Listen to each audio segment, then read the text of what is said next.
An update now to a case that shocked Hollywood and really much of America. Former Empire star Jussie Smollett's case back in court this week as the actor's legal team fights to appeal his conviction before the Illinois Supreme Court.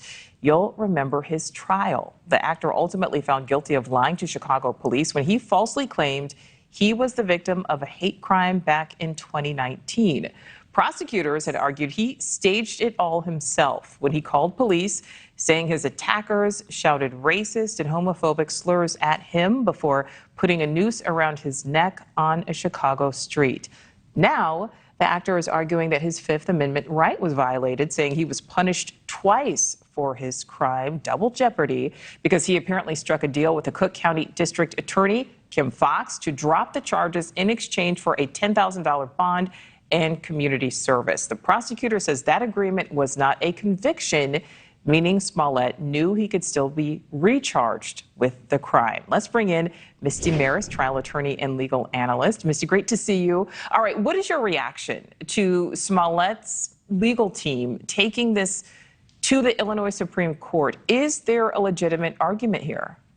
So this is expected. The arguments really mirrored what we heard before the appellate court, which actually upheld Smollett's conviction. But here's the crux of the issue.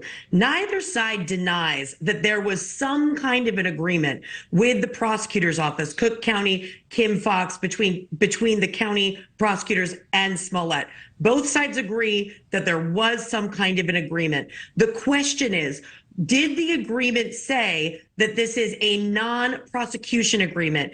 Did the agreement dismiss the case with prejudice? With prejudice meaning it cannot be resurrected. So the defense, they're arguing that that agreement, regardless of whether or not it was memorialized, because it was not, Nichole, that's a huge hurdle for the defense. But because he did ultimately surrender the $10,000, which the county still has in their possession, that it meant the case was resolved, and therefore he could not be charged again. On the flip side, a special prosecutor who came in and was actually successful at trial says that he always knew that this case could be resurrected, it was not dismissed with prejudice, and that the convictions should stand. So it really comes down to this technicality about whether or not this constitutes a non-prosecution agreement. So, Misty, you bring up such an important point that in December, an Illinois appeals court voted 2-1 to uphold his conviction.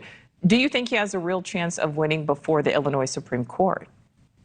He does have a chance, and the reason being the Supreme Court is the highest court in Illinois, and they're going to look at this from the perspective of what exactly did this agreement mean? And quite frankly, it does set a precedent about whether or not a non-prosecution agreement necessarily has to be memorialized. What if there's a financial component? What if money is collected? What does that all mean? So certainly the argument does have some merit. Will it ultimately be successful? Well, without that non-prosecution agreement memorialized that explicitly says this case was dismissed with prejudice, it's a difficult case for the defense. What I could see is something of an alternative. So 3 outcomes here, right? The conviction's upheld and he ultimately serves the 150 days in jail, 30 months probation.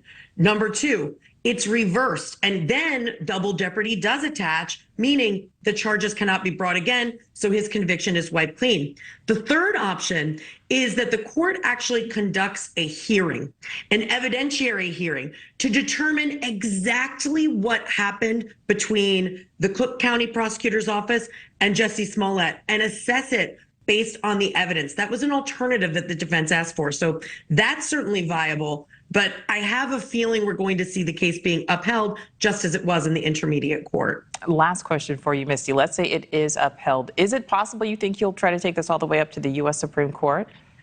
It's difficult because this is a state level case, so he's in the highest state court. So to get into federal court from here, it's certainly something that can happen once you've exhausted all remedies within the state.